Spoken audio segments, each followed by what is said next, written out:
来，咱们今天看一下这台机器。哎，往哪看呢？咱们今天的主角是它，没错，就是这么一个小小的开关，它可以解决咱们开启音效的功能。大家应该都知道，后期的这种超薄机型的话，如果没有线控的情况下，它的音效是打开不了的。这个小东西完美的解决了这个问题，只需要往这儿一插，这样的话，咱们放上磁带，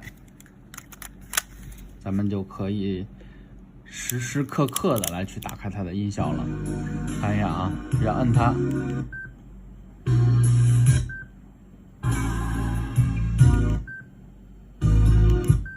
这是已经关闭了音效了。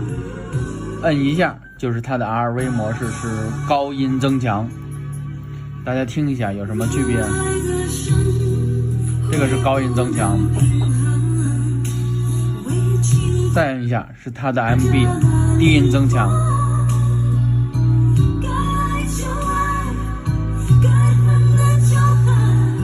再摁一下就是它的最优模式。